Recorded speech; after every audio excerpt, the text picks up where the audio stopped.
que yo anuncio, que yo haga, ellos le buscan la vuelta para tratar de confundir al país. Y como gozan de libertad de expresión absoluta, y yo los dejo que hablen, porque eso rebota contra el corazón del pueblo.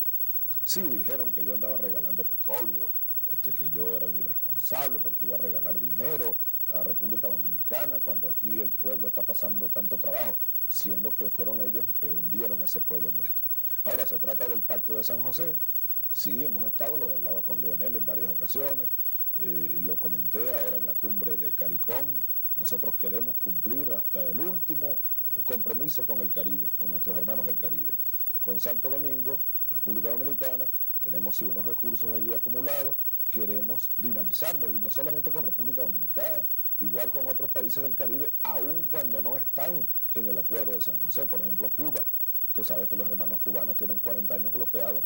Ayer almorcé con el canciller cubano que nos está visitando en Caracas, este jovencito que nombró Fidel, Felipe Pérez Roque, y estamos trabajando, el embajador cubano en Caracas, con acuerdos petroleros. PDVSA va a colaborar en la exploración de petróleo cubano, igual con Trinidad y Tobago, igual dentro de pocos días voy a visitar Jamaica, a visitar a mi amigo Percival Patterson y a hacer acuerdos con Haití. Conversé también con el presidente de Haití.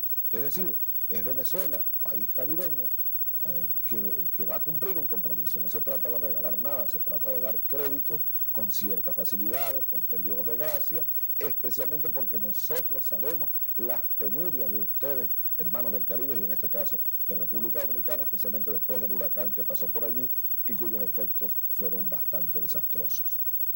Bueno, con su permiso, señor presidente, vamos al primer pase y luego volvemos.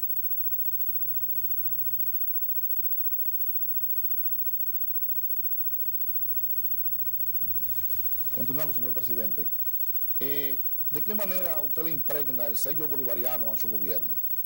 Si ciertamente es un gobierno inspirado en lo ideario de Simón Bolívar. Ciertamente lo es.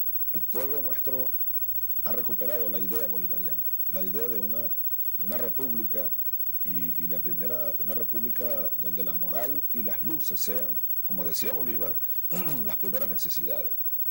Y imprimirle un sello bolivariano a nuestro gobierno tiene que ver primero en el orden interno. Tú sabes que Bolívar, cuando en el discurso de Angostura, 1819, señalaba al gobierno democrático, pero buscando un punto de equilibrio entre la igualdad, la libertad, pero también la disciplina y el orden de la sociedad, el cumplimiento de la ley, es lo que él llamaba la máxima libertad social, un punto de equilibrio. Estamos construyendo ese punto de equilibrio, porque aquí se perdieron todos los puntos de equilibrio en los últimos 50 años en Venezuela. Y hacia adentro entonces es la conformación de un gobierno. Decía Bolívar, la frase es textual: el sistema de gobierno más perfecto, decía Bolívar, es aquel que le proporciona a su pueblo la mayor suma de estabilidad política, la mayor suma de seguridad social y la mayor suma de felicidad posible. Nosotros estamos imprimiéndole ese sello en el orden interno. Y en el orden externo, Miguel, tú que eres diplomático, y ya que este programa se llama Diplomacia Sin Frontera, pues el nombre es muy bolivariano, ese nombre, Diplomacia Sin Frontera, porque resulta que Bolívar planteaba, y lo decía en el Caribe precisamente, en la Carta de Jamaica, muy cerca allá de Santo Domingo, en 1815, 16, Bolívar decía que qué bello fuese, o qué bello sería, que el nuevo mundo fuera una sola nación. Y él decía que Panamá debería ser para nosotros como lo fue el Istmo de Corinto para los griegos, una confederación de repúblicas o de naciones. Era la Gran Colombia.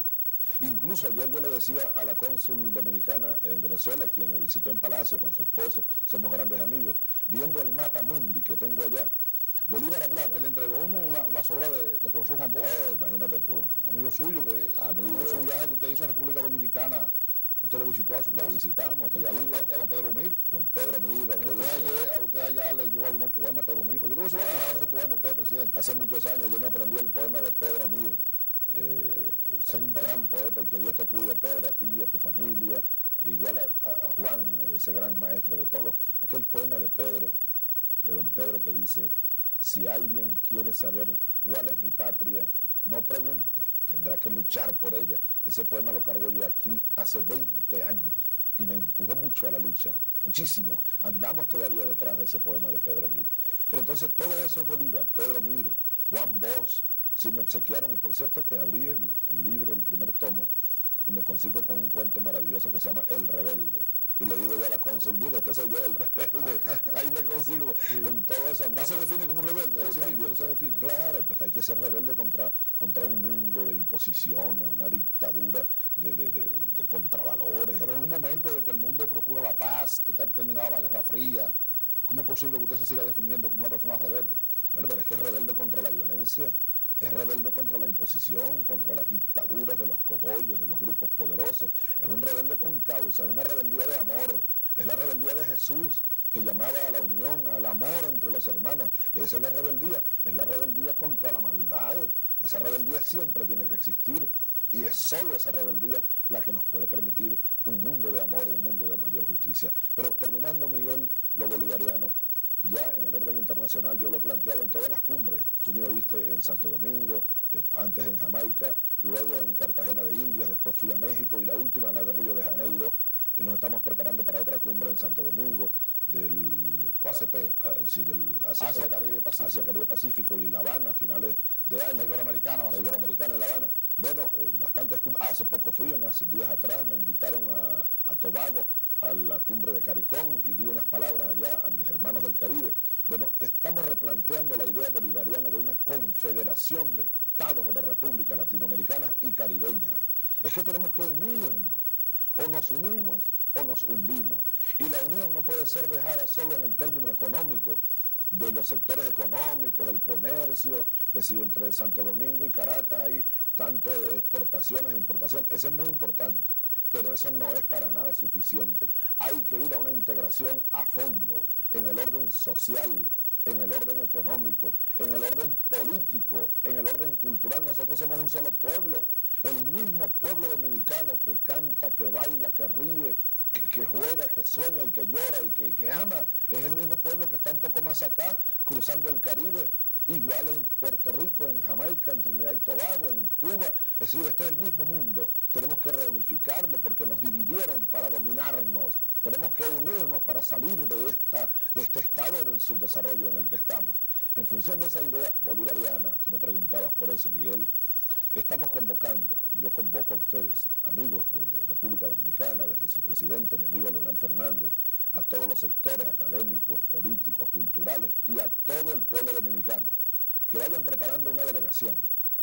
Y me encantaría, yo sé que vamos a contar con tu presencia aquí en Caracas, es para el próximo año 2000, empezando el siglo XXI.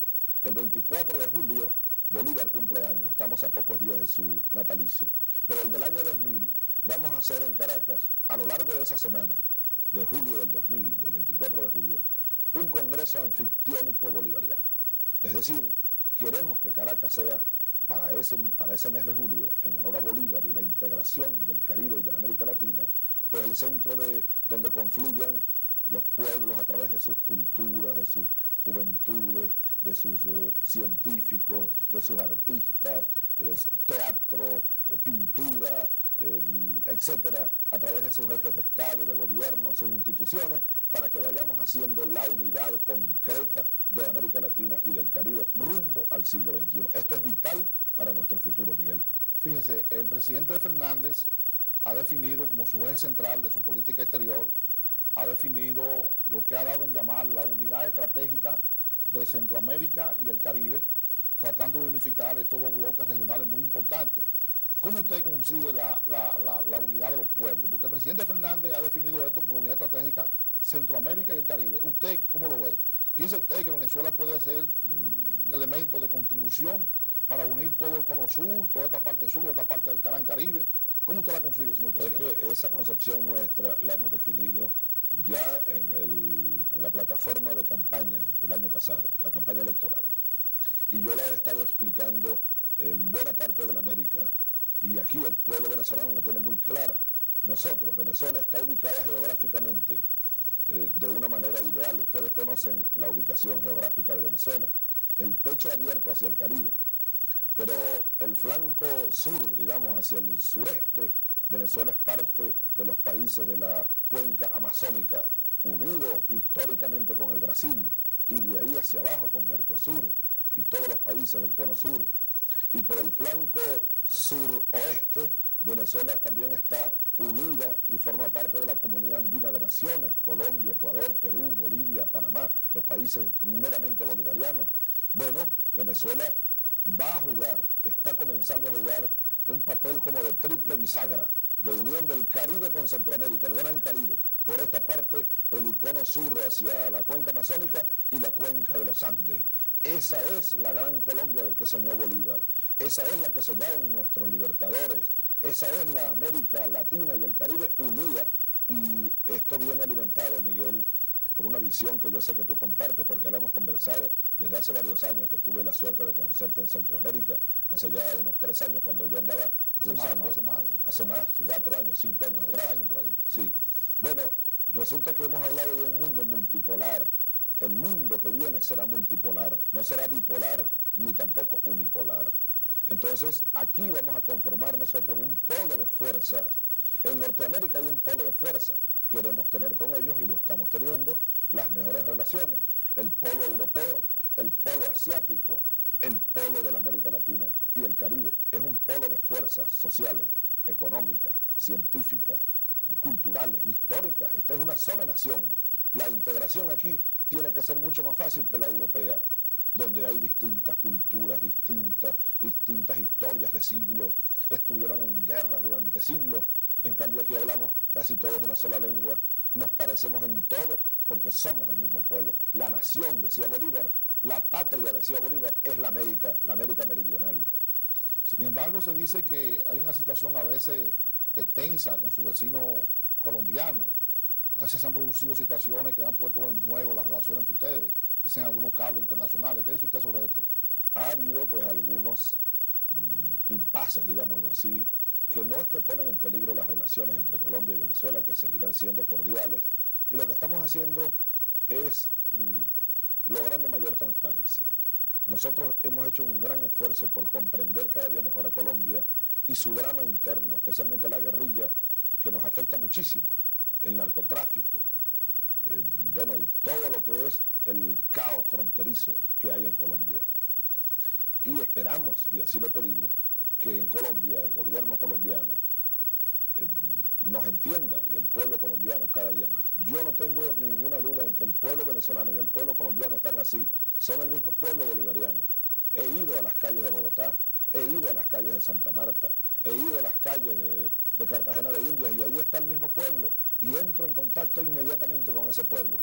Pero claro, a veces hay algunos sectores económicos o políticos que parecieran no entender muy bien lo que está pasando en Venezuela. Yo he llamado al embajador ayer, el embajador nuestro en Bogotá, por algunas declaraciones subidas de tono de una altísima funcionaria del gobierno de mi amigo, el doctor Andrés Pastrana, pero no pasa de ser eso, aclarar, decir que no nos gustaron las declaraciones, pero como siempre el corazón abierto hacia Colombia, porque es un pueblo hermano y sobre todo nuestra política hacia Colombia hoy está asignada por un profundo anhelo de paz.